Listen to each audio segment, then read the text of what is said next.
मोजाड सरांचे या ठिकाणी परत एकदा स्वागत करतो आणि मोजाड सरांना विनंती करतो की त्यांनी विद्यार्थ्यांना मार्गदर्शन करावे.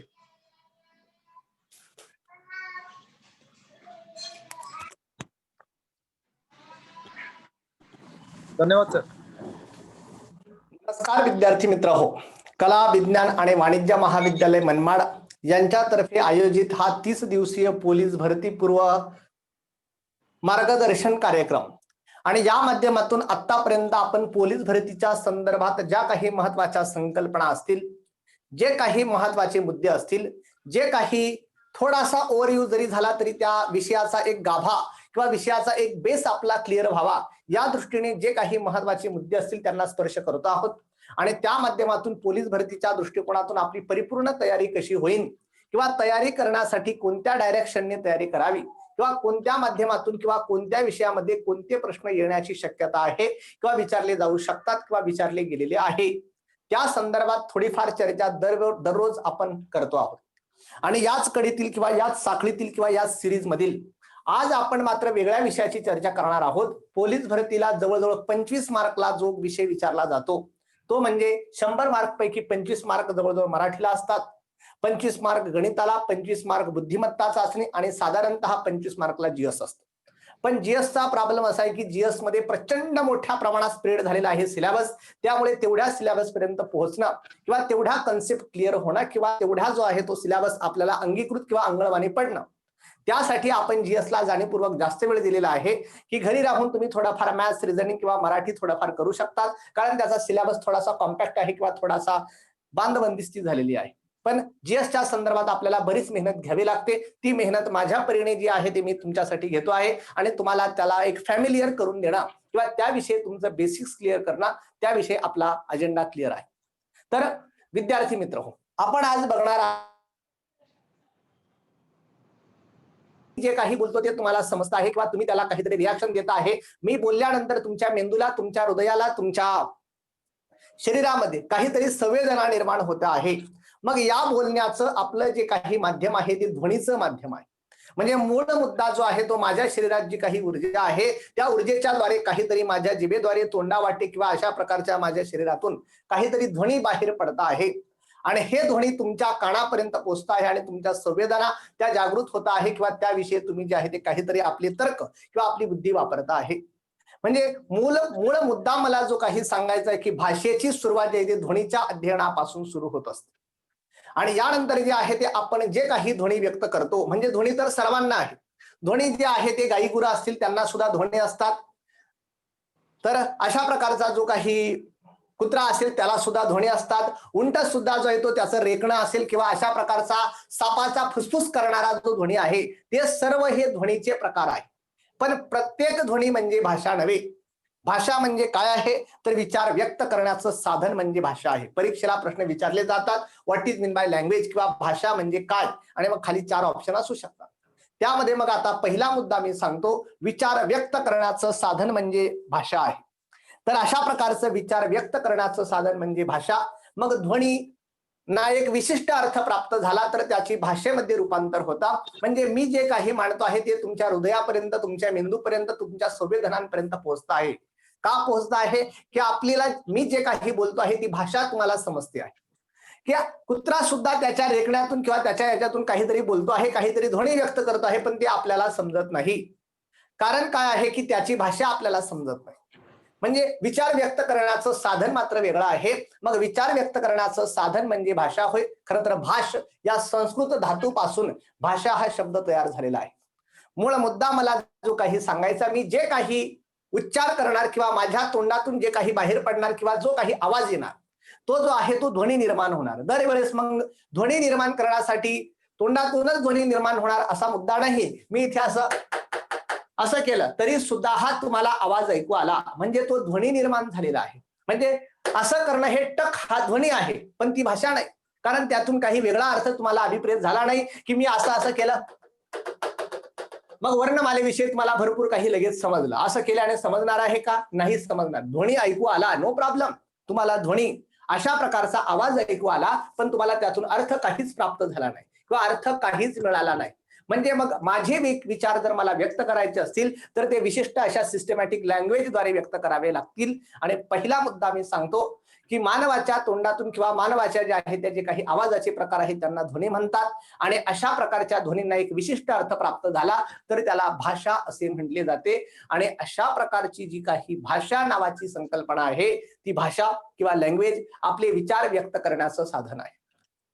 तर अशा प्रकारच्या भाषेचा संदर्भ आहे विचार व्यक्त करण्याचं साधन म्हणजे भाषा होय. आणि मग या भाषेमध्ये भरपूर काही ध्वनी असतात. प्रथमतः मला प्रास्ताविका संदर्भात थोडंफार बोलायचं आहे, कारण त्या संदर्भात सुद्धा काही प्रश्न आता पोलीस भरतीला विचारले जाऊ शकलेले आहे. आधीच्या पोलीस भरती परीक्षेचं स्वरूप आणि आत्ताच्या पोलीस भरतीचं स्वरूप थोडंफार चेंज झालेलं आहे. कारण शासनाला आणि प्रशासनाला सुद्धा लक्षात आलेलं आहे की अत्यंत बुद्धिमान असणारे मुलं मुली हे या परीक्षेला जे ते बसलेले असतात. त्यामुळे त्यांच्या बुद्धीची चिकित्सा करायची तर सगळंच काही एकदम सोपं टाकून चालणार नाही. सोपेच प्रश्न टाकायचे, मात्र त्याचा डीपनेस, त्याची खोली जी आहे त्या अभ्यासाची जास्त पाहिजे, ती पण आपल्याला चेक करायची आहे. त्यामुळे थोडेसे डीप मध्ये किंवा आजूबाजूचे काही प्रश्न जो आहे तो आता पोलीस भरतीला विचारले जातात किंवा विचारले जाऊ शकतात. या संदर्भात काही मराठी भाषेच्या संदर्भात सांगतो. खरं तर मला सांगायला अभिमान वाटतो की आपण सगळे भाग्यवान आहोत की मराठी सारखी भाषा आपली मातृभाषा आहे.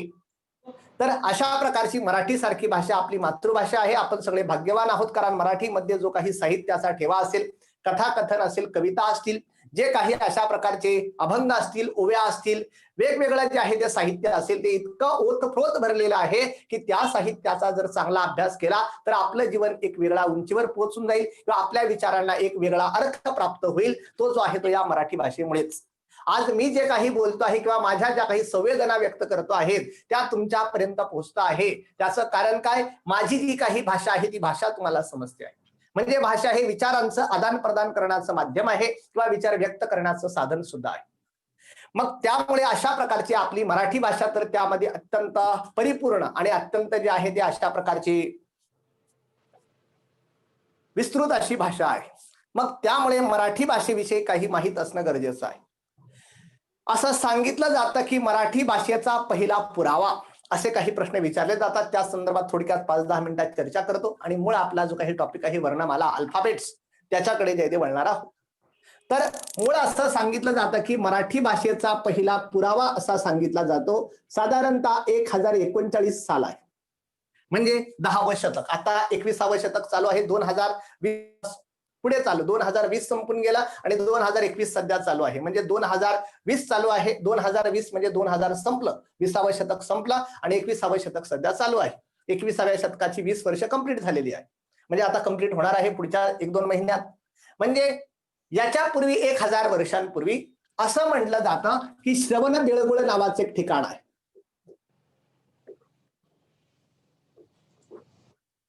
तर श्रवणबेळगोळा नावाचं ठिकाण आहे कर्नाटकमध्ये, म्हैसूरच्या जवळ. आणि या श्रवणबेळगोळा या ठिकाणी एक बाहुबलीची मूर्ती आहे. बाहुबली म्हणजे जे आहे ते आपल्या पिक्चर मध्ये बघितलेला तो बाहुबली नाही. बाहुबली हे जैनांचे जे ते तीर्थंकर आहे, प्रथम तीर्थंकर ऋषभदेव, त्यांना बाहुबली असं म्हटलं जातं. आणि मग त्या ठिकाणी अशा प्रकारची जी काही ऋषभदेवांची मूर्ती आहे, असं म्हटलं जातं की त्या मूर्तीच्या खाली जी काही कोनशिला आहे त्या कोनशिलेवर श्री चामुंडराय करविले. माझ्याकडे लिहायला वेळ कमी आहे त्यामुळे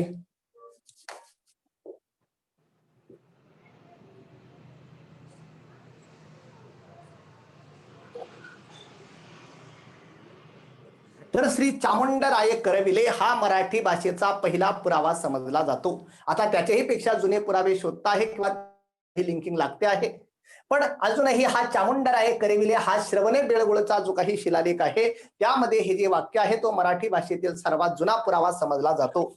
आणि मग अशा प्रकारचा जो आहे तो चामुंडराय करविले, मराठी भाषा 1000 वर्ष जुनी तर आहेच, अशा प्रकारचा हा एक पुरावा आहे. काही पुराव्यांच्या संदर्भात सांगितलं जातं की जे काही महाराष्ट्रात एक सातवाहन नावाचं साम्राज्य होतं, त्या सातवाहनांच्या काळात हाल नावाचा राजा होता. आणि या हाल नावाच्या राजाने प्राकृत भाषा आहे, त्या काळची भाषा मूळ प्राकृत, कारण मराठी प्राकृतचं स्वरूप म्हणजे मराठी झाले. पण या हाल राजाने प्राकृत भाषेत गाथा सप्तशती किंवा गाथा सप्तसती, गाथा सप्तशती नावाचा ग्रंथ लिहिला होता. परीक्षेला विचारलं जाऊ शकतं गाथा सप्तशती नावाचा ग्रंथ कोणत्या राजाचा आहे? हाल नावाच्या राजाचं नाव आहे. आणि कोणत्या भाषेत आहे? प्राकृत भाषेत आहे. प्राकृत भाषा ही मराठी भाषेची जननी समजली जाते, कारण प्राकृत पासून मराठी निर्माण झाली. असं म्हटलं जातं की संस्कृत भाषा आहे आणि मग संस्कृत भाषेपासून प्राकृत भाषा, आणि या प्राकृत भाषेपासून नंतर जे आहे ते अशा प्रकारच्या वेगवेगळ्या भाषा निर्माण झाल्या, त्यांमध्ये एक मराठी भाषा आहे. तर गाथा सप्तशती ही लिंकिंग मराठीशी आढळते, कारण गाथा सप्तशती नावाच्या ग्रंथातील बरेचसे शब्द आपल्याला मराठी भाषेत बघायला मिळतात. म्हणजे गाथा सप्तशती हा मराठीचा महत्वाचा पुरावा समजला जातो. अगदी ज्ञानेश्वरी सुद्धा जर बघितले तर ज्ञानेश्वरीच्या ज्या काही ओव्या आहेत सरळ सरळ त्या मराठीमध्ये नाही, कारण त्यांच्यात प्रचंड प्राकृताचा प्रभाव आहे. प्रचंड मोठा प्राकृताचा प्रभाव ज्ञानेश्वरीवर आहे. ज्ञानेश्वरीच्या ओव्या आपण बघतो की ओम नमोजी आद्या वेद प्रतिपाद्या स्वस्वरूप संवेद्या आत्मरूपा देवा तुची गणेशू सकलार्थमती प्रकाशू म्हणे निवृत्ती दासू अवधारी जोजी. अशा प्रकारच्या ज्ञानेश्वरीच्या ओव्या आहे. किंवा चंद्र तेथे चंद्रिका शंभू तेथे अंबिका का असणे की जे, असे जे काही डायरेक्ट आपण जी काही व्यवहारात मराठी बोलतो ती मराठी ज्ञानेश्वरीची नाही. तुकारामांचे अभंग तसे असतील, पण ज्ञानेश्वरीची मराठी थोडी प्राकृतचा इम्पॅक्ट असणारी आहे. म्हणजे प्राकृत मराठीमध्ये कन्व्हर्जन होत असताना ज्ञानेश्वरी लिहिली गेलेली आहे. भावार्थ दीपिका म्हणा, ज्ञानेश्वरी म्हणा. मग या ज्ञानेश्वरीच्या अशा प्रकारच्या ओव्या आहे, आणि त्या ओव्यांमध्ये जो काही अर्थ आहे, अर्थ फार मोठा आहे, पण लवकर समजायला जरा अवघड आहे, कारण ती जरी मराठी असली तरी ती प्राकृत रिलेटेड मराठी आहे. म्हणजे अशा प्रकारच्या प्राकृत पासून नंतर मराठीमध्ये कन्व्हर्जन होत गेलं. पण त्या दृष्टीने मराठी भाषेतील सर्वात पहिला ग्रंथ, परीक्षेला प्रश्न विचारला जातो त्या संदर्भात सांगतो, मराठी भाषेतील सर्वात पहिला ग्रंथ समजला जातो किंवा सर्वात पहिली कादंबरी समजली जाते विवेक सिंधू. नाव लक्षात ठेवा, विवेक सिंधू ही मराठी भाषेतील सर्वात पहिली कादंबरी किंवा खरं तर सर्वात पहिला ग्रंथ समजला जातो.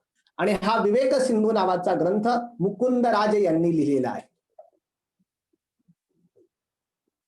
मुकुंदराज, अंबेजोगाई हे त्यांचं जन्मस्थान आहे. तर या मुकुंदराज यांनी लिहिलेला विवेक सिंधू हा मराठी भाषेतील पहिला ग्रंथ समजला जातो. पुरावा वेगळा आहे, सी चामुंडराये करविले. ज्ञानेश्वरी नंतरच्या काळात वेगळे आहे, किंवा पहिल्या काळात जे आहे ते महानुभाव संप्रदायाचे बरेचसे ग्रंथ आहे त्यांमध्ये, आणि मग नंतर मात्र आत्ताची जी काही मराठी आहे तिच्याशी साधर्म्य साधणारा विवेक सिंधू नावाचा ग्रंथ मुकुंदराज यांनी लिहिलेला आहे. हा मराठी भाषेतील पहिला ग्रंथ समजला जातो. यानंतर मराठी भाषेमध्ये जे आहे त्या बऱ्याच मोठ्या प्रमाणात जे आहे ते वेगवेगळा प्रोग्रेस झाला, किंवा परीक्षेला जे काय आता मी चर्चा करतो की मुकुंदराज यांचा विवेक सिंधू आहे. यानंतर मराठी भाषेमध्ये वेगवेगळे प्रयोग होऊ लागले. मग नाथांचं भारुड असेल,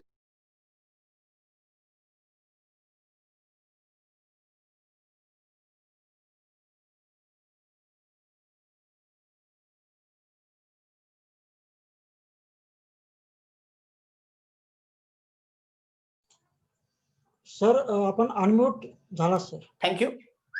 तर ज्योतिबा फुलेंचे अखंड असतील, ज्योतिबा फुलेंनी आपल्या रचनांना अखंड असं म्हणलं, तुकोबाचे अभंग म्हटलं, किंवा आपण ऐकलेलं आहे ओवी ज्ञानेशाची अभंग तुकयाचा, ओवी ज्ञानेशाची, आर्यामयूर पंतांची. म्हणजे अशा प्रकारचं कुणी कुणी मराठी भाषेचे वेगवेगळे संदर्भ लिहिलेले आहे. आता आवाज येईल, थोड्या वेळापूर्वी येत नव्हता, दिलगिरी व्यक्त करतो. तर फास्ट मध्ये मी मुद्दा सांगतो की अशा प्रकारे मराठी भाषेचा प्रोग्रेस होत गेला, आणि नंतरच्या काळात मराठी भाषेला एक वेगळं वलय ज्यांनी प्राप्त करून दिला. मराठी भाषेचं व्याकरण एका वेगळ्या शब्दांमध्ये किंवा सोप्या शब्दांमध्ये मांडायला सुरुवात केली. व्याकरण म्हणजे काय? तर व्याकरण म्हणजे भाषेचं स्पष्टीकरण करणारं शास्त्र आहे. ही जी काही तुम्ही भाषा बोलतात तिचं अनालिसिस, तिचं इंटरप्रिटेशन, तिचं पृथक्करण किंवा तिचं स्पष्टीकरण करणारं शास्त्र म्हणजे त्याला ग्रामर असं म्हटलं जातं. तर अशा प्रकारचं भाषेचं स्पष्टीकरण करणारं शास्त्र म्हणजे व्याकरण असं समजलं जातं. आणि असं सांगितलं जातं, इन्फॉर्मेशनसाठी फक्त सांगून ठेवतो की व्याकरणावर आदर्श असा ग्रंथ जो आहे तो जगातला सर्वात महत्वाचा, सर्वात पहिला आणि सर्वात इंटरप्रिटेबल असा ग्रंथ जो आहे संस्कृत मध्ये लिहिलेला आहे. आणि व्याकरणाचा जो संस्कृत मध्ये प्रसिद्ध ग्रंथ आहे संस्कृत व्याकरणाचा, संस्कृत भाषेचं व्याकरण ज्याने मांडला तो पाणिनी आहे. आणि त्या पाणिनीने महाभाष्य नावाचा, पाणिनीचा जो काही ग्रंथ आहे महाभाष्य, त्या पाणिनीच्या महाभाष्यामध्ये प्रचंड मोठ्या प्रमाणात संस्कृत व्याकरणाचे इंटरप्रिटेशन आहे. आणि मग त्या संस्कृत भाषेपासून नंतर प्राकृत भाषा, आणि प्राकृत पासून मराठी भाषा निर्माण झाली. मुद्दा लक्षात ठेवा, संस्कृत भाषा, संस्कृत पासून नंतर तिचं रूपांतर प्राकृत भाषेत झाला. आणि जसा प्राकृत भाषेत हा ग्रंथ आहे आणि नंतरच्या काळात मराठी म्हणजे थोडीफार मराठी आणि प्राकृत मिक्स म्हणजे ज्ञानेश्वरी आणि ज्ञानेश्वरी नंतर विवेक सिंधू म्हणजे खरा पहिला मराठी ग्रंथ समजला जातो. परीक्षेला प्रश्न विचारले जातील, लक्षात ठेवा. तर अशा प्रकारचं जे आहे ते मूळ मुद्दा. यानंतर मराठी भाषेविषयी एक प्रश्न विचारला जाऊ शकतो की मराठी भाषा ही कोणत्या भाषा कुळातील भाषा आहे. भारतात ज्या काही भाषा बोलल्या जातात, काही भाषा जे काही आर्य लोक भारतात आले त्या आर्यांनी संस्कृत भाषा आणली असं म्हटलं जातं आणि आर्यांची संस्कृत किंवा तिच्यापासून भरपूर लँग्वेज निर्माण झाल्या आणि मग त्या भाषा कुळांना इंडो आर्यन भाषा असं म्हटलं जातं. Indo Aryan. तर काही भाषा जे काही आर्य आले आणि आर्यांची संस्कृत भाषा आणि संस्कृत आणि तिला बाजूने वेगवेगळ्या भाषांची रचना होत गेली, त्या इंडो आर्यन भाषा आहे. आणि काही भाषा मात्र आर्यांनी भारतात आणल्या नाही, त्या ऑलरेडी आर्य येण्याच्या आधीपासून भारतात होत्या. त्या भाषांना साधारणतः द्रविड वंशातील भाषा म्हटलं जातं. द्रविड वंशातील भाषा असं म्हटलं जातं.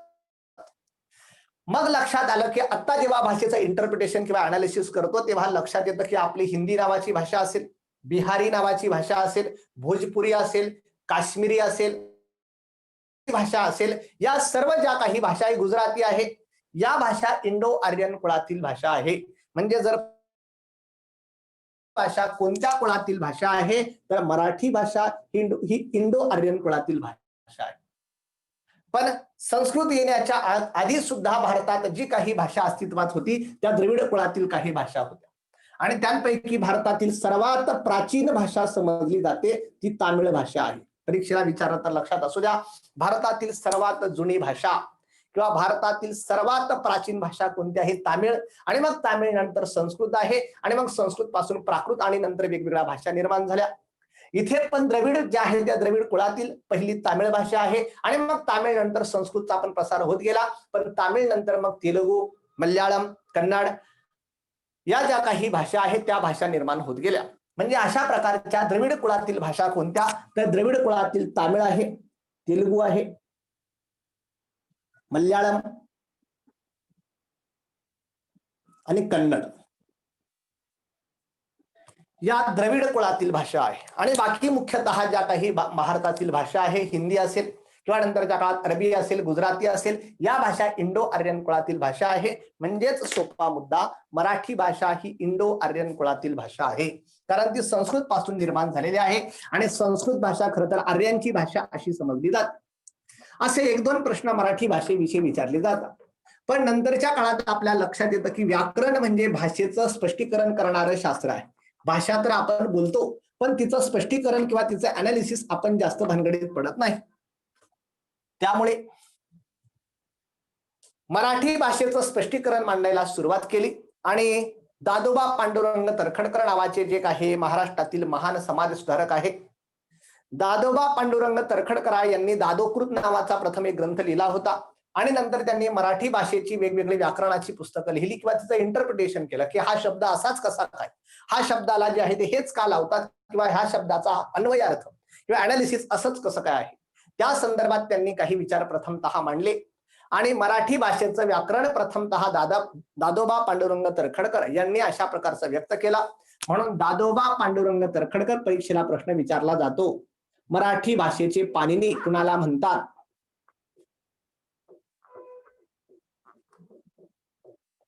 नाव लक्षात असू द्या, मराठी भाषेचे पाणिनी कुणाला म्हणतात तर ते आहे दादोबा पांडुरंग तरखडकर.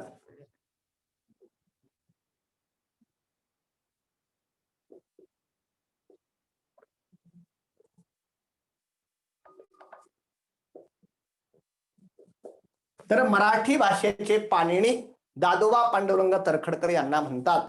म्हणजे पाणिनी नावाचा जो काही महाकवी आहे किंवा तत्ववेता आहे त्याने जसं संस्कृत भाषेचं व्याकरण लिहिलं तसं मराठी भाषेचं व्याकरण कुणी लिहिलेलं आहे? दादोबा पांडुरंग तरखडकर यांनी.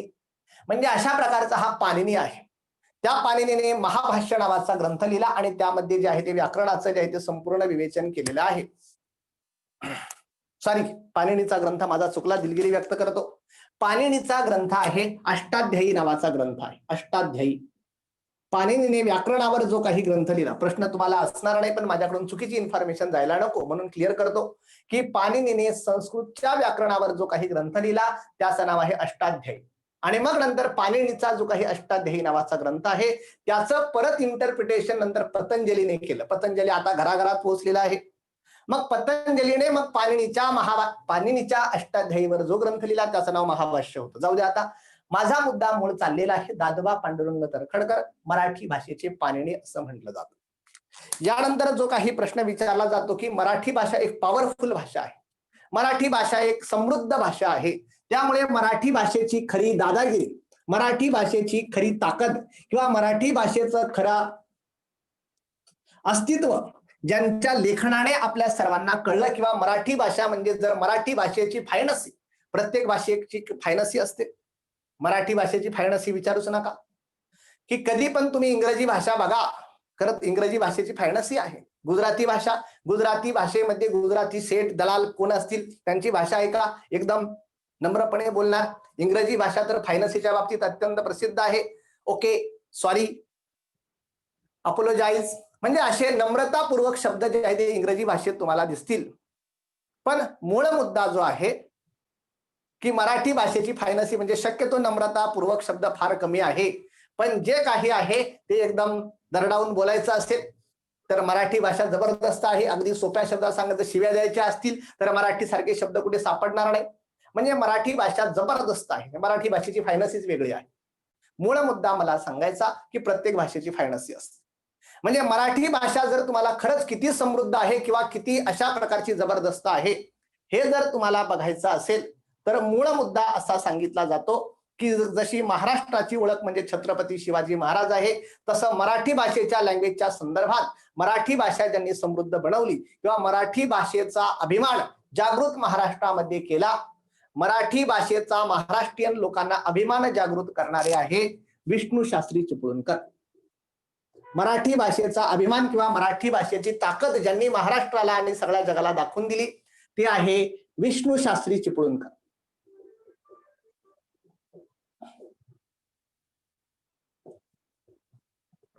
आणि अशा प्रकारचे जे काही विष्णू शास्त्री चिपळूणकर आहे त्यांनी खऱ्या अर्थाने मराठी भाषेची ताकद किंवा मराठी भाषेचा अभिमान सगळ्यांना जे सगळ्यांच्या समोर मांडला आपल्या निबंधमालेमधून. म्हणून विष्णू शास्त्री चिपळूणकर यांना मराठी भाषेचे शिवाजी असे म्हटले जाते. परीक्षेचे प्रश्न आहे, व्यवस्थित लक्षात घ्या.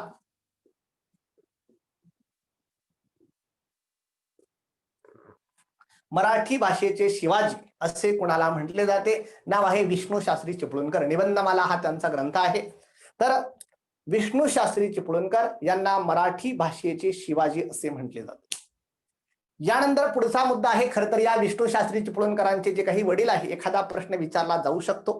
पोलीस भरतीला नाही विचारला तरी तलाठी किंवा एमपीएससीच्या परीक्षांना विचारला जातो म्हणून फक्त लक्षात आणून देतो. विष्णू शास्त्री चिपळूणकरांचे जे काही वडील होते कृष्ण शास्त्री चिपळूणकर, त्यांचे वडील कृष्ण शास्त्री चिपळूणकर.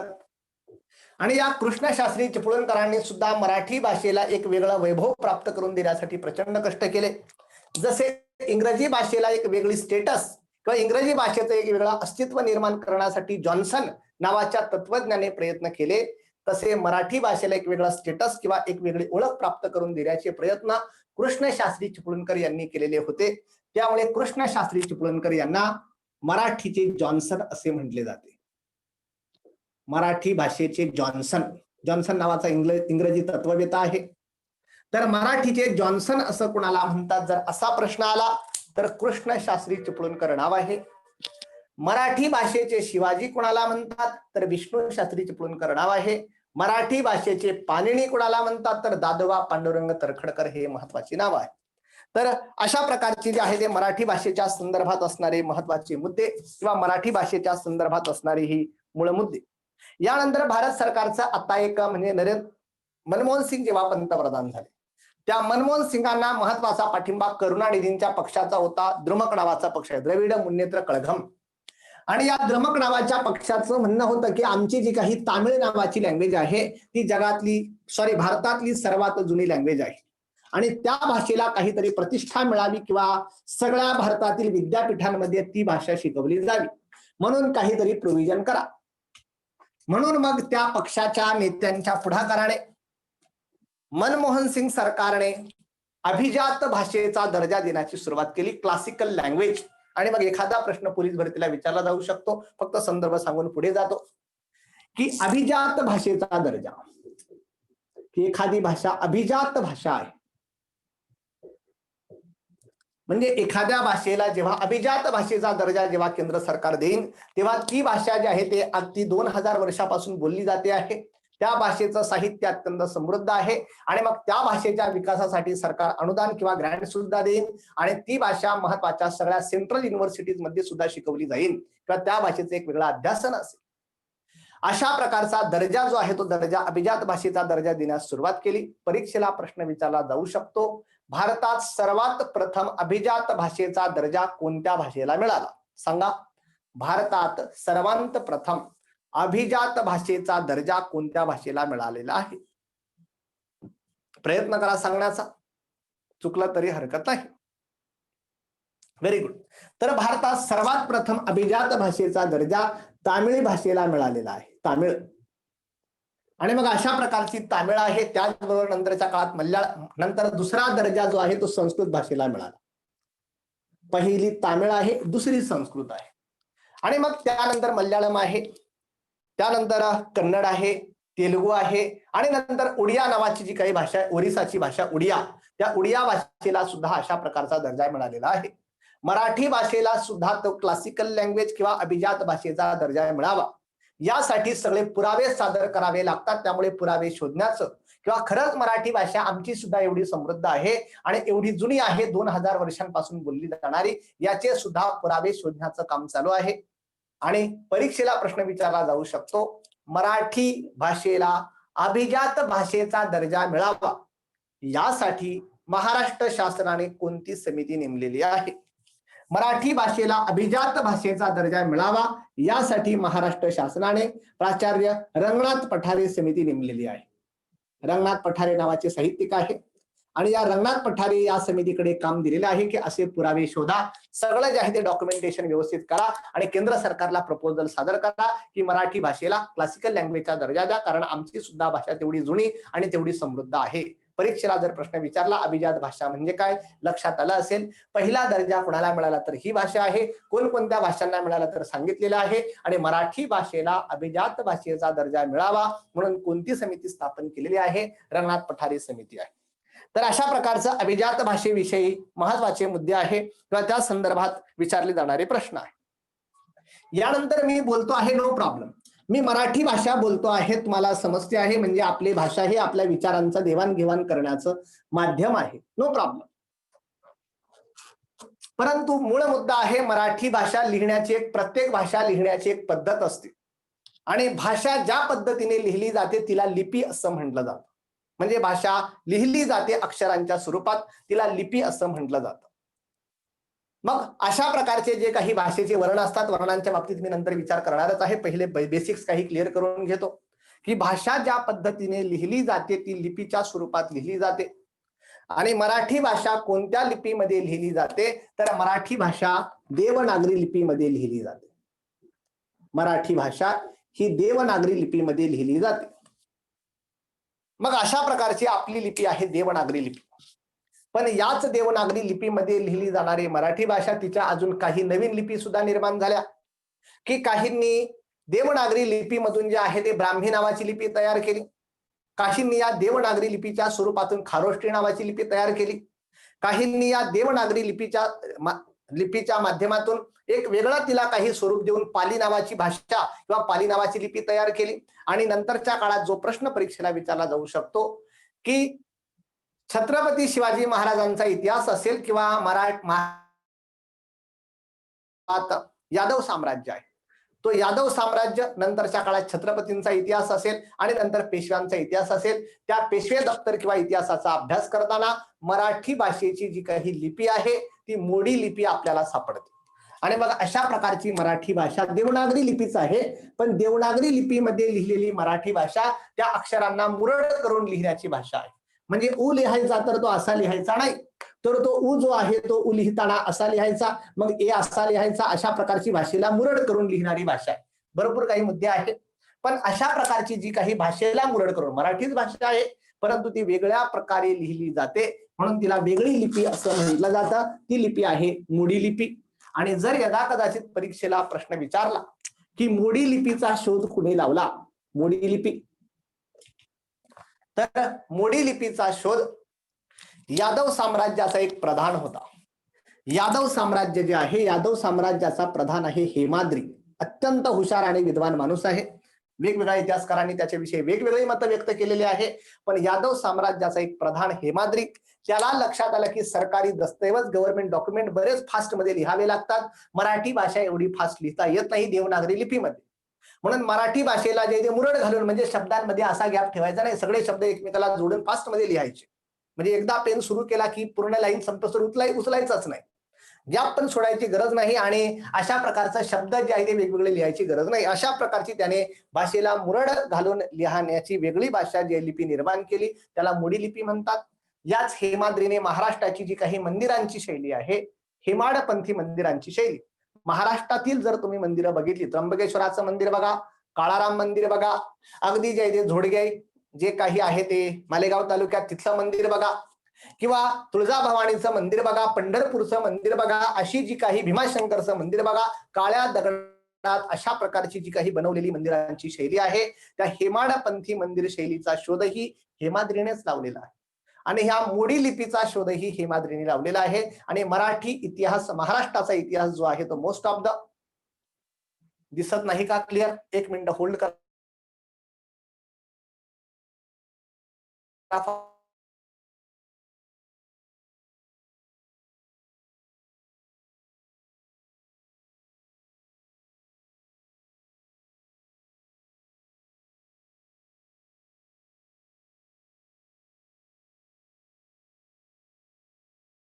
त्यामुळे मोडी लिपीचा आपल्याला मोठ्या प्रमाणात अभ्यास करावा लागतो. भाषा मराठी आहे, लिपी मात्र कधी कधी मोडी आहे, पण मान्यता प्राप्त जी काही लिपी आहे ती देवनागरी लिपी आहे. मग अशा प्रकारची जी काही देवनागरी लिपी आहे, देवनागरी ही परिपूर्ण लिपी समजली जाते. फास्ट मध्ये सांगतोय, देवनागरी ही परिपूर्ण लिपी समजली जाते. का? कारण देवनागरी लिपीमध्ये जो काही तुमचा ध्वनी निघणार आहे किंवा जो काही शब्द तुम्ही उच्चारणार आहे, प्रत्येक अक्षर, आवाज ब्रेक होतोय, आवाज ब्रेक होतोय का क्लिअर आहे? आवाज ब्रेक होतोय का क्लिअर आहे? ब्रेक होत नाही. ओके, ज्यांच्याकडे रेंजचा प्रॉब्लेम असेल त्यांना थोडाफार प्रॉब्लेम येऊ शकतो. व्यवस्थित लक्ष द्या. देवनागरी लिपी ही परिपूर्ण लिपी किंवा परफेक्ट स्क्रिप्ट समजली जाते. का समजली जाते? परफेक्ट स्क्रिप्ट समजली जाते किंवा परफेक्ट लिपी समजली जाते कारण प्रत्येक वर्णासाठी स्वतंत्र, प्रत्येक अक्षरासाठी स्वतंत्र वर्ण आहे किंवा प्रत्येक शब्दासाठी स्वतंत्र वर्ण आहे. तुम्ही फक्त आईने मारला आणि तुम्ही अ करा तर तो अ देवनागरी लिपीत लिहिता येतो. म्हणजे तुम्हाला जर अ लिहायचा तर तुम्ही असा लिहू शकता. माझं नाव समजा गोपाळ आहे तर इथे गो वेगळा आहे, पा वेगळा आणि हाळ, म्हणजे प्रत्येक शब्दाला वेगळा वर्ण आहे. वेगवेगळ्या भाषेंचा जे आहे ते वेगवेगळे मुद्दे असतात. तुम्हाला माहित असेल इंग्रजी भाषेमध्ये जर समजा तुम्हाला शब्द सांगितला, सायकोलॉजी नावाचा शब्द आहे. सायकोलॉजीची सुरुवात पी पासून आहे. मग खऱ्या अर्थाने पीचा तिथे काय संबंध? मग इंग्रजी भाषेचे जाणकार सांगतात की तो सायलेंट आहे, म्हणजे त्याच्या मागे व्याकरणाचे मुद्दे आहे. आपल्याला इंग्रजी भाषेचा काही अपमान करायचा नाही, पण सायलेंट आहे मग लिहिता कशाला, तोही प्रश्न आहे. पण काहीतरी त्या भाषेचे नियम असतात. पण मराठी भाषेत मग सायकोलॉजी, इथे जर असा शब्द लिहिला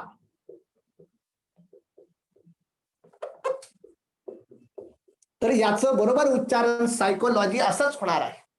तिथे मग दुसरा काही उच्चार करणार नाही.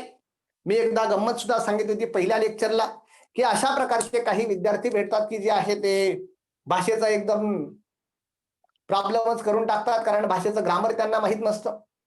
पंचवटी कॉलेजला असताना एक विद्यार्थी अचानक आला आणि अचानक येऊन सांगायला लागला, सर ते फिस्कोलॉजी डिपार्टमेंट कुठे आहे? फिस्कोलॉजी डिपार्टमेंट? मी तर 2 मिनिटं बघतच बसलो. फिस्कोलॉजी डिपार्टमेंट ही काय भानगड आहे? म्हणजे सायकोलॉजीचा उच्चार त्याने, सायकोलॉजी म्हणजे सी पासून पाहिजे ते पी पासून सुरुवात आहे, त्याने सायकोलॉजीचा फिस्कोलॉजी करून टाकला. किंवा जे आहे ते टेरिडोफायटा नावाचा बॉटनीमध्ये एक आहे, टेरिडोफायटाची सुरुवात पी पासून आहे.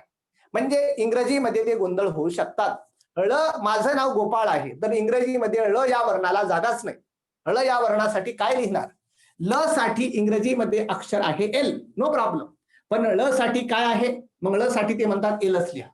म्हणजे मूळ मुद्दा आहे ल साठी जो आहे तोच ल साठी कसा काय असेल, त्यांनी ऍडजस्ट करून घेतलेला आहे. पण मराठी भाषा सांगते जर तुम्ही ळ उच्चारला तर ळ साठी इथे स्वतंत्र वर्ण आहे, ल उच्चारला तर ल इथे स्वतंत्र वर्ण आहे. म्हणजे इथे प्रत्येक शब्दासाठी प्रत्येक अक्षरासाठी स्वतंत्र वर्ण आहे. ही देवनागरी भाषेची एक उपलब्धी आहे, कारण परफेक्ट लँग्वेज आहे. सोपा मुद्दा सांगतो. जर समजा तुमचा मित्र आहे समजा, आणि त्याचं नाव जे आहे ते दाते असं आडनाव आहे. मग मराठीमध्ये जर तुम्हाला लिहायचं देवनागरी लिपी परिपूर्ण का आहे ते मी पहिलं सांगतो आहे. कारण प्रत्येक वर्णासाठी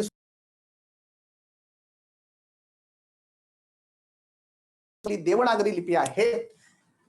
समजा तुम्हाला तुमच्या मित्राचं आडनाव दाते आहे, तुम्ही असं लिहिणार, वाचणारा कुणीही ज्याला व्यवस्थित वाचता येतं तो कधीच याचा उच्चार दुसरा करणार नाही. त्याचा उच्चार काय असणार? दाते म्हणजे दातेच आहे. तुमच्या डोळ्यासमोर जर दुसरं काही आलं तर तुम्हाला एकतर मराठी समजत नाही किंवा वाचता, कारण मराठी भाषा परिपूर्ण आहे. पण इंग्रजी भाषेमध्ये जर त्याचं आडनाव तुम्हाला लिहायचं असेल तर मग समजा तुम्ही लिहिलं DATE, अशा प्रकारची स्पेलिंग लिहिली, तर मग नेमकं याचं प्रोनाउन्सिएशन किंवा याचा उच्चार काय करणार? मग प्रत्येकाला जसं वाटेल तो तसा उच्चार करेल. कोणी म्हणेल हा शब्द काय आहे? जर माझा मित्र असेल, टॉपिकचं जे काही नाव आहे ते प्रास्ताविक आणि नंतरच्या काळात वर्णमाला किंवा वर्णविचार, तर माझा मित्र असेल तर मी सांगणार हा दाते आहे. पण एखादा जो आहे तो एखादा दुसरा आला तो म्हणेल हा तर डेट आहे. डेट याचा उच्चार काय? कुणी म्हणेल दाते आहे, कुणी म्हणणार डेट आहे, कुणी म्हणणार की जे आहे ते या डेटचा अर्थ काय आहे? डेटचा अर्थ मग जे आहे ते कुणी म्हणेल तारीख आहे, कुणी म्हणेल या डेटचा अर्थ जो आहे तो खजूर जे आहे ते खजूर आहे. कुणाला डेटिंगवर जायचं असेल त्यांच्यासाठी हा वेगळा अर्थ असू शकतो. म्हणजे किंवा कुणी मग दातेची नेमकी स्पेलिंग काय? मग जर ही स्पेलिंग जर इथे जर दातेच म्हटलं जातं तर इथे पण दातेच म्हटलं गेलं पाहिजे. पण इथे कुणी डेट म्हणतं, कुणी दाते म्हणतं. म्हणजे मूळ मुद्दा काय? इंग्रजी भाषेमध्ये प्रत्येक वर्णासाठी स्वतंत्र जे आहे ते प्रत्येक अक्षरासाठी स्वतंत्र वर्ण नाही. त्यामुळे त्यांचा प्रचंड मोठा प्रॉब्लेम आहे. पण इंग्रजी भाषा शिकायला एकदम सोपी आहे, कारण त्यामध्ये फक्त 26 वर्ण आहे. 26 अक्षरं लक्षात ठेवली, त्यांचं एकमेकाशी असणार रिलेशन लक्षात ठेवला, इंग्रजी भाषा ओके. पण मराठीचा तो प्रॉब्लेम आहे, वर्णमालामध्ये आपण बघणार आहोत. पण परफेक्ट करायचं तर जास्त डीप मध्ये जावं लागतं, ते मराठीने केलेलं आहे. मूळ मुद्दा सांगतो, देवनागरी लिपी परिपूर्ण आहे, कारण जो शब्द लिहिला त्याचा उच्चार जसाचा तसा होतो. इंग्रजी भाषेमध्ये किंवा बाकीच्या काही भाषांमध्ये ते होऊ शकत नाही. तर अशा प्रकारचं जे आहे ते मराठी भाषेची परिपूर्णता. यानंतर अभिजात भाषेचा मुद्दा झालेला आहे. यानंतर जो काही मुद्दा मला जो काही सांगायचा आहे, आता आपण वर्णमालेच्या संदर्भात थोडीफार चर्चा करणार आहोत. इंट्रोडक्शन अजून भरपूर आहे, पण जे काही महत्वाचे संदर्भ होते ते लक्षात आणून दिले.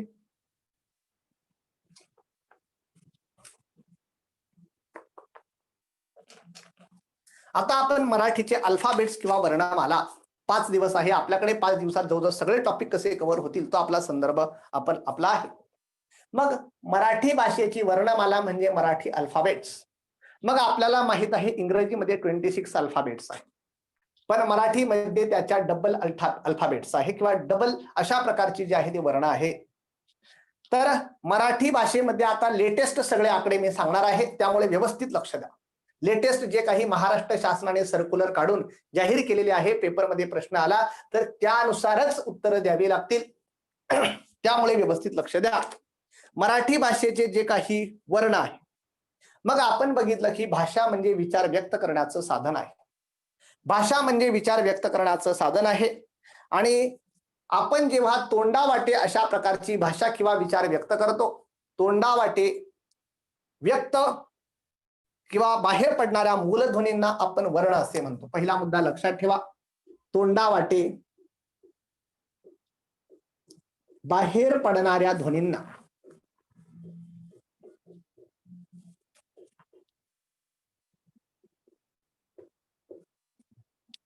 आपण वर्ण असे संबोधतो.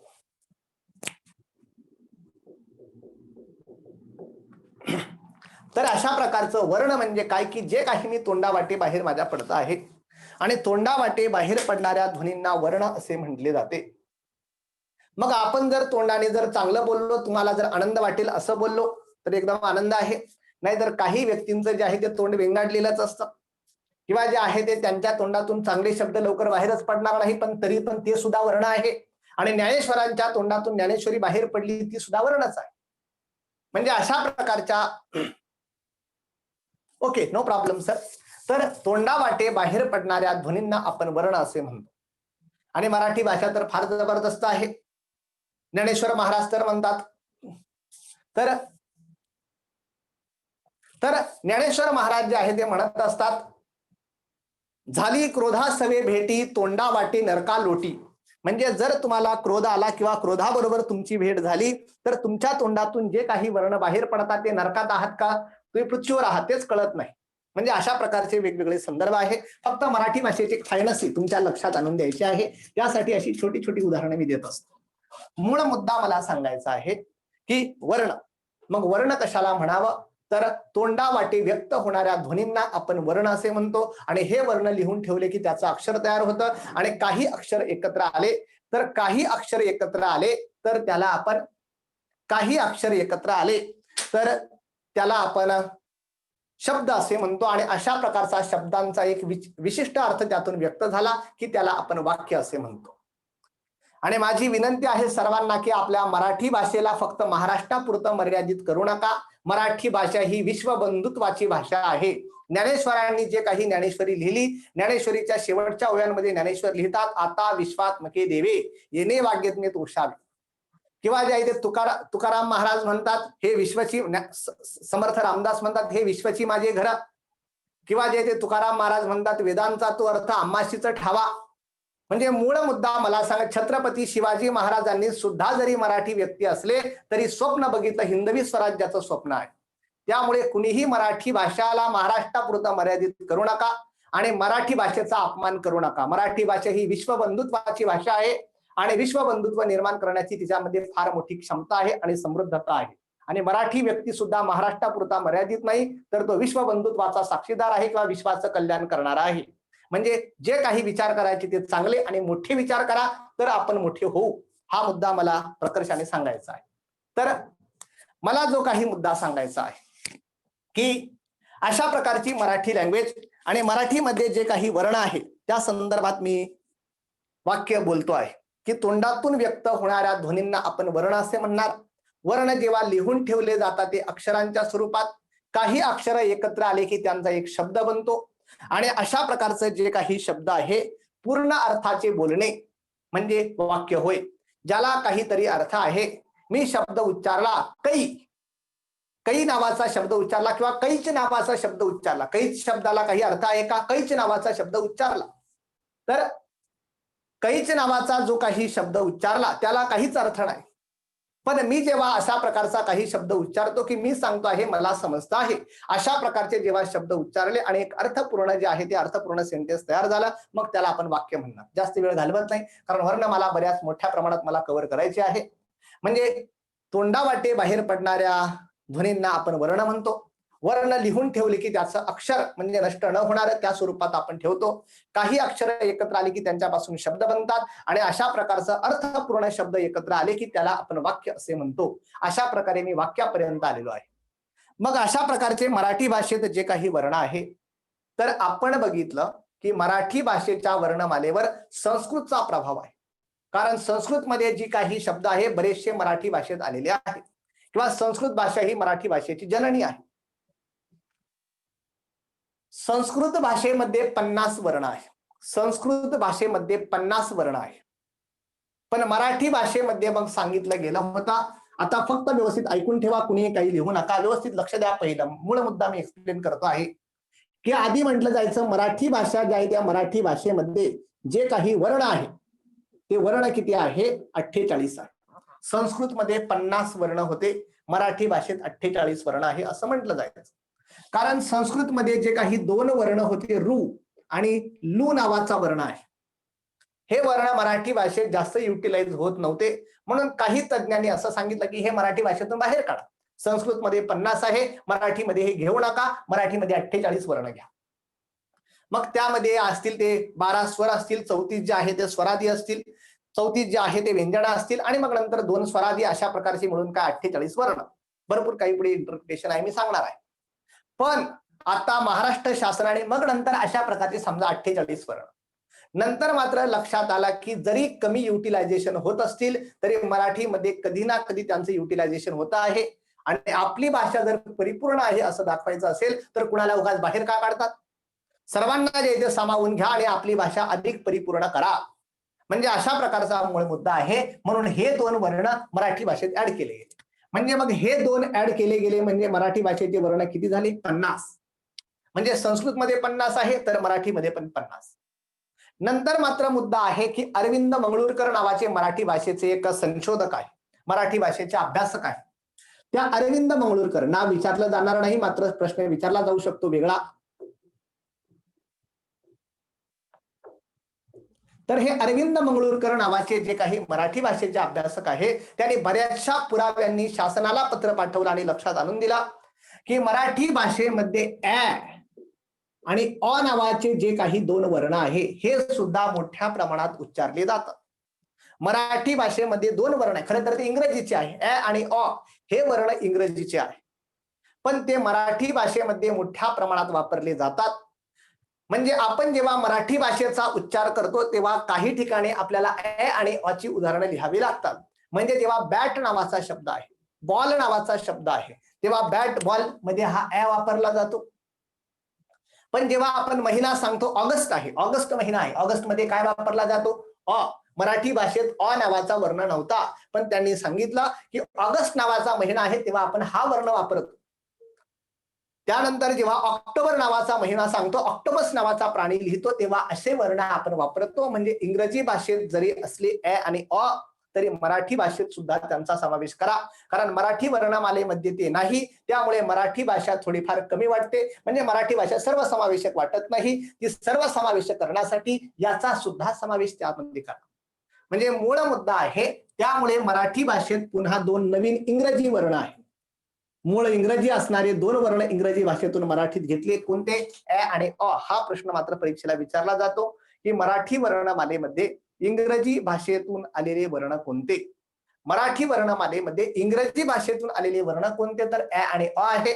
आणि मग संस्कृतचे हे 2 आपण कायम ठेवले. म्हणजे ऑलरेडी होते 48, नंतर 2 झाले 50 आणि परत आता इंग्रजी भाषेतून 2 महाराष्ट्र शासनाने सर्क्युलर काढून सांगितला की ज्या काही महाराष्ट्र शासनाच्या परीक्षा असतील त्यांच्यामध्ये मानायचं की मराठी भाषेचे वर्ण किती? तरी 52 असतील. म्हणजे अशा प्रकारचे सध्या मराठी भाषेत जे काही वर्ण आहे ते किती आहे? तर एकूण वर्ण जे आहे ते वर्ण 52 आहे. अशा प्रकारचं मराठी वर्णमालेमध्ये किंवा अल्फाबेट्स इन मराठी किती आहे? 52 आहे. हे डोक्यात पक्क करून ठेवा. तुम्ही जर 48 लिहिले, 50 लिहिले तर तुमचे मार्क जातील. त्यामुळे जे काही लेटेस्ट अपडेट आहे अरविंद मंगळूरकरांच्या जे आहे त्या संशोधनानुसार महाराष्ट्र शासनाने मग जी आर पण काढला आणि त्या जी आर नुसार सध्या मराठी भाषेत 52 वर्ण आहे. आणि मग मराठी भाषेत अशा प्रकारचे जे काही 52 वर्ण आहेत त्यांचं इंटरप्रिटेशन थोडक्यात सांगतो की अशा प्रकारचे जे काही 52 वर्ण आहेत त्या 52 वर्णांपैकी 14 स्वर आहे. 14 स्वर आहे, 2 स्वरादी आहे, 2 स्वरादी. त्याचबरोबर जे काही व्यंजन आहेत ती 34 व्यंजन आहेत. कोणकोणते आहेत ते आपण बघणार आहोत. पण व्यंजन ही मराठी भाषेमध्ये 34 व्यंजन आहे. क पासून अगदी अ पर्यंत व्यंजन आहे आणि क पासून ळ पर्यंत व्यंजन आहे. आणि नंतर पुढे जे आहे ती 2 जी काही व्यंजन आहे, व्यंजनांचे सगळे नियम ते पाळत नाही. त्यांना बऱ्याच वेळेस जोडाक्षर म्हटलं जातं. पण महाराष्ट्र शासनाने सर्क्युलर काढून सांगितलं आहे ती जरी जोडाक्षर असली तरी मराठीत स्वतंत्रपणे वापरली जातात. क्ष आणि ज्ञ हे जे काही आहे मराठीत स्वतंत्रपणे वापरले जातात. त्यामुळे त्यांना जे आहे ते मराठी वर्णमालेमध्येच राहू द्या, त्यांना वेगळ्या कॅटेगरीमध्ये ठेवू नका. म्हणून अशा प्रकारची 2 जी आहे त्यांना संयुक्त व्यंजने म्हणा. का संयुक्त आहे ते मी इंटरप्रिटेशन नंतर सांगणार आहे. किंवा त्यांना जोडाक्षरे म्हणा. तर ते जोडाक्षर म्हणा किंवा संयुक्त व्यंजने म्हणा, मात्र ती मराठी वर्णमालेत आहे आणि राहणार आहे. त्यामुळे मराठी वर्णमालेत 14 स्वर, 2 स्वरादी, 34 व्यंजने आणि मग राहिलेले 2 संयुक्त व्यंजने यांचं मिळून काय तयार झाला, तर अशा प्रकारची जी आहे ते मराठी भाषेमध्ये 52 वर्ण जे आहे ते 52 वर्ण आहे. तर अशा प्रकारचं साधारणतः त्याचं इंटरप्रिटेशन सांगितलं जातं. पोलीस भरतीला अगदी सोपे सोपे प्रश्न असतात, पण अनालिसिस किंवा अभ्यास आपला चांगला असावा लागतो. पोलीस भरतीला प्रश्न विचारला जातो की मराठी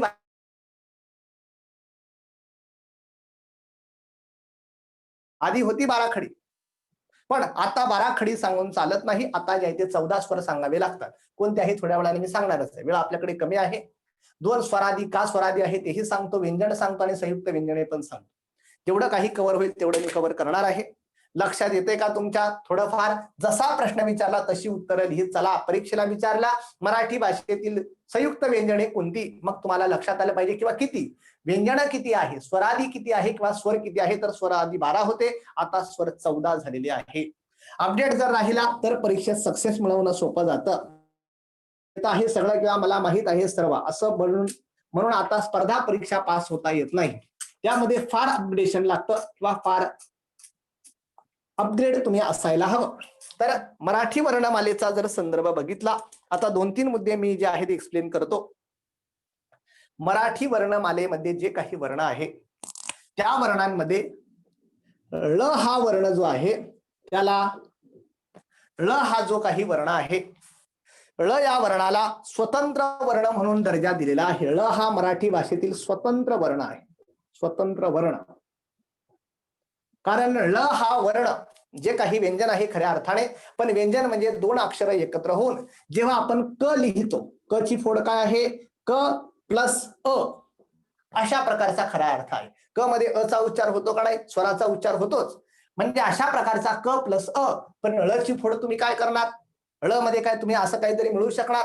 त्यामध्ये जे आहे ते ळ हा स्वतंत्र वर्ण आहे. ळला जे आहे ते स्वतंत्र वर्ण म्हणतात. आणि दुसरा मुद्दा आहे र नावाचा एक वर्ण आहे. र हा वर्ण जेव्हा आपण उच्चार करतो, र ह्या वर्णाचा उच्चार करताना आपल्या ध्वनीचं कंपन होत असतं. म्हणजे अशा प्रकारचा कंपन होत असतं. र उच्चार करा, तुमच्या घशामध्ये काहीतरी कंपन किंवा अशा प्रकारची व्हायब्रेशन्स निर्माण होणार आहे. म्हणून र हा वर्ण उच्चारताना आपल्या आवाजामध्ये काही कंपन निर्माण होतात. म्हणून र या वर्णाला कंपित वर्ण असे म्हटले जाते. परीक्षेला विचारलं जाऊ शकतं कंपित वर्ण कोणता आहे, तर तो र आहे. आणि परीक्षेला जर विचारलं गेलं स्वतंत्र वर्ण मराठी वर्णमालेतील स्वतंत्र वर्ण कोणता आहे, तर स्वतंत्र वर्ण ळ आहे. संयुक्त वर्ण कोणता आहे, क्ष आणि ज्ञ किंवा क्ष आणि ज्ञ हे संयुक्त वर्ण आहे. ळ हा स्वतंत्र वर्ण आहे. र याला कंपित वर्ण म्हणतात, कारण त्याचा उच्चार करताना कंपन होतं. आपल्या शरीरात कंपन झाली पाहिजे, कारण आपण जर कधी सूर्यनमस्कार करत असाल तर त्या सूर्यनमस्काराचे जे काही मंत्र आहे, ओम ह्राम ह्रीम ह्रोम ह्रैम,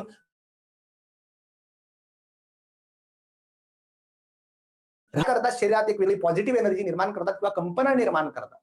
त्यासाठी सूर्यनमस्कार करताना काही मंत्र म्हणावे लागतात. ओम ह्राम सूर्याय नमः, अशा प्रकारचा र म्हणजे तो शरीराचं कंपन निर्माण करणार, एक पॉझिटिव्ह एनर्जी निर्माण करणार आणि शरीराबरोबर मन बुद्धी मेंदू त्यांना सुद्धा जे ते तल्लक करणार आहे.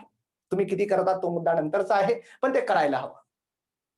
र या शब्दाचा आला मुद्दा म्हणून मुद्दा सांगतो की र हा वर्ण जो आहे तो साधारणतः 4 प्रकारे वापरला जातो असं सांगितलं जातं.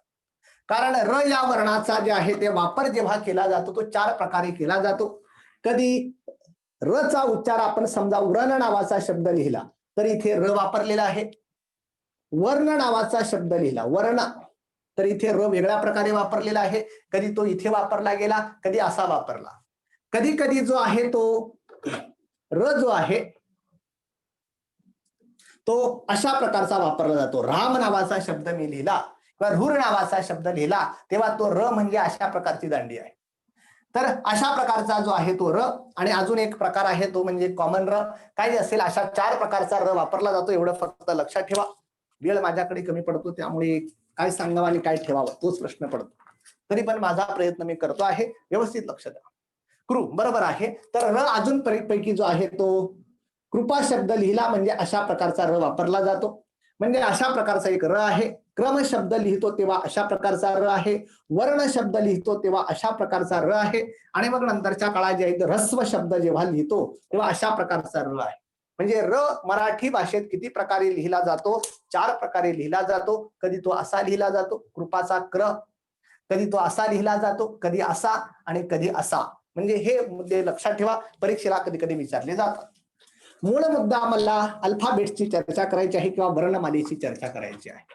आणि मग अशा प्रकारची जी काही मराठी वर्णमाला आहे सगळी तर आज कंप्लीट होणार नाही, पण वर्णमाले संदर्भात जे आहेत ते पहिले काही मुद्दे मी क्लिअर करून जातो. की मराठी वर्णमालेत सध्या आधी 12 खडी होती, पण आता सध्या 14 वर्ण सांगितले जातात, 14 स्वर सांगितले जातात. आणि मराठी वर्णमालेची मग हायरार्ची जी आहे, क्रमवारी जी आहे ती व्यवस्थित लक्षात ठेवा. आता व्यवस्थित लिहून घ्या.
तर अशा प्रकारचे 14 वर्ण सध्या मराठी भाषेमध्ये आहे.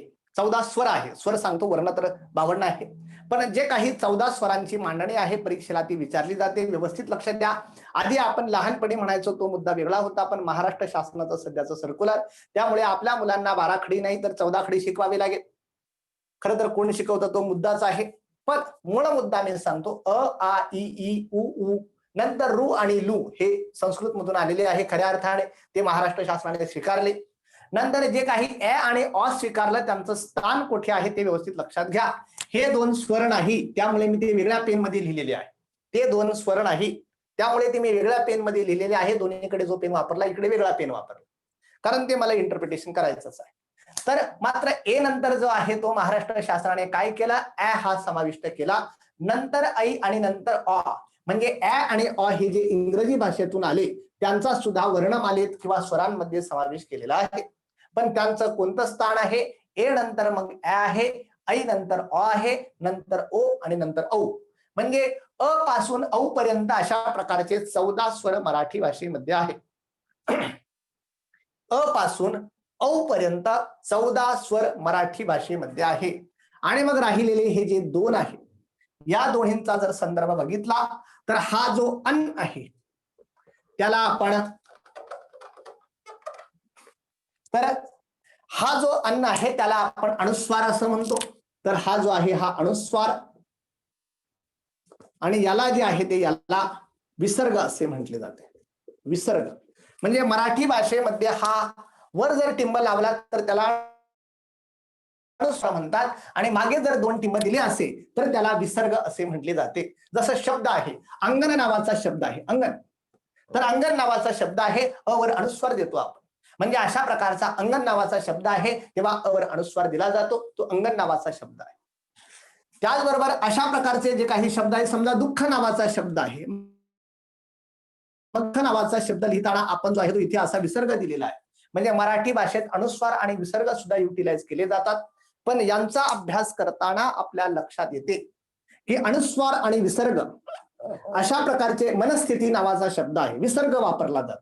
पण अनुस्वार आणि विसर्ग जेव्हा वापरले जातात तेव्हा आपल्या लक्षात येते की हा जेव्हा शब्द उच्चारला जातो तेव्हा प्रथमतः स्वर येतो. अंगण नावाचा शब्द आपण लिहिला. अंगण नावाच्या शब्दात पहिला या अनुस्वाराचा उच्चार आपण करत नाही, तर पहिला हा या अ या स्वराचा उच्चार करतो, अ, आणि मग नंतर अंगण म्हणजे न. म्हणजे अशा प्रकारचा पहिला अ चा उच्चार करतो, नंतर न चा उच्चार करतो. म्हणजे या शब्दात पहिला काय येतो? स्वर येतो. आणि हा विसर्ग जो आहे तो दुःख नावाचा शब्द आहे. दुःख नावाच्या शब्दात दु नंतर अ आणि नंतर ख चा उच्चार येतो. म्हणजे हा जो काही विसर्ग आहे तो पहिला ख च्या आधी आपण हा उच्चारतो. म्हणजे यामध्ये जरी असा प्रकारचा दुःख नावाचा शब्द असला तरी हा म्हणजे आपण यामध्ये काय करतो? प्रथम स्वर उच्चारतो. खरं तर इंटरप्रिटेशन फार मोठं आहे, पण फक्त मुद्दा सांगतो. व्यंजनाच्या आधी तिथे स्वर येतो.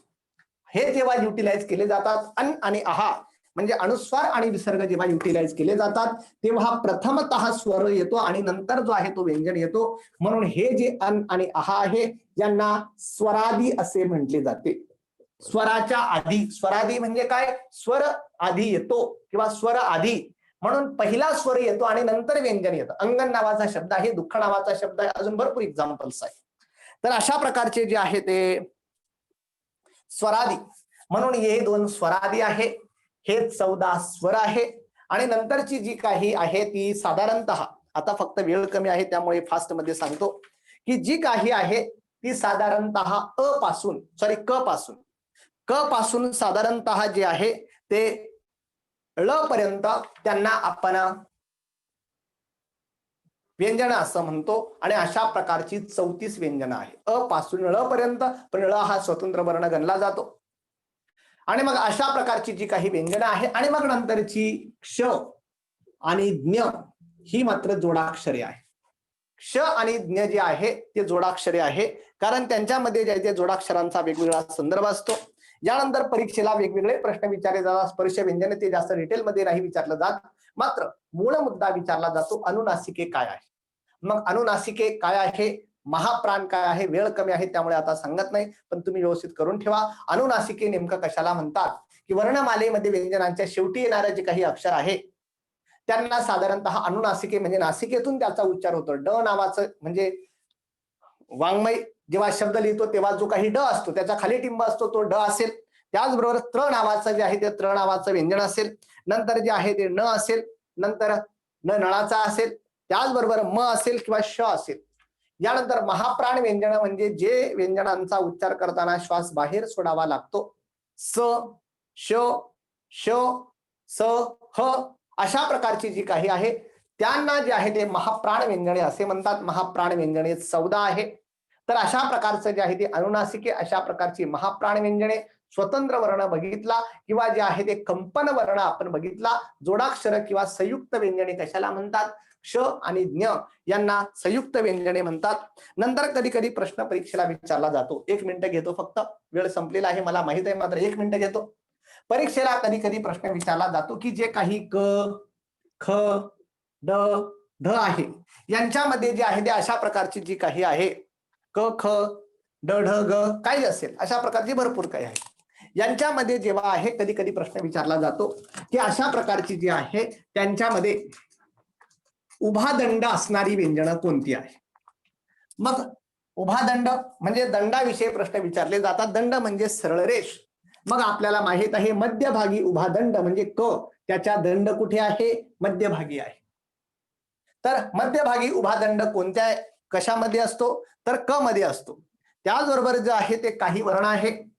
शेवटी उभा दंड म्हणजे शेवटी उभा दंड म्हणजे अशा प्रकारचा ग आहे, याच्यामध्ये स्वतंत्र उभा दंड आहे. शेवटी ग आहे त्याच्यामध्ये शेवटी स्वतंत्र उभा दंड आहे, तो कशालाच अटॅच नाही.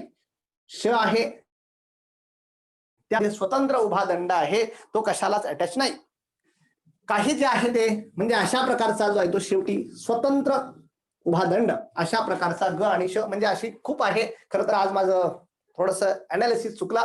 जे काही वेळेचं जे काही मर्यादा होती ती वेळेच्या मर्यादेमध्ये मला बरंच काही कव्हर करायचं होतं, पण ते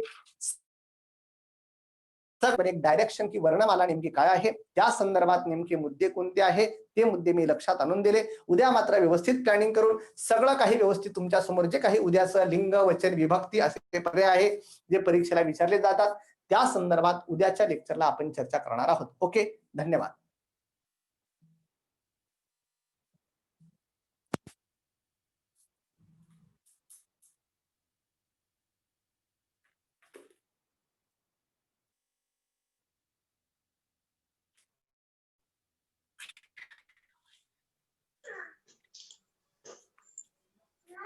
कराड सर नाहीत का आपल्यामध्ये? Karad sir, Lokhande sir? Karad sir दिसतायत का? नाही ना? नाही, घ्या तुम्ही, आभार मानून घ्या. Okay okay. धन्यवाद मोजाळ सर. आपण भाषेविषयी भाषेचा उगम, मराठी भाषेचा उगम कसा झाला आणि त्या अनुषंगाने भाषेची उत्पत्ती, कुठल्या कुठल्या भाषा सुरुवातीला आल्या, कशा आल्या, कोणत्या भाषेपासून कोणती भाषा निर्माण झाली, याविषयी सविस्तर जे मोलाचं मार्गदर्शन आमच्या विद्यार्थ्यांना दिलं त्याबद्दल मी आपला फार फार आभारी आहे. महाविद्यालयातर्फे तसेच संस्थेतर्फे मी आपलं आभार मानतो आणि आजचा हा सेशन इथं आपण संपवूया. धन्यवाद सर. धन्यवाद.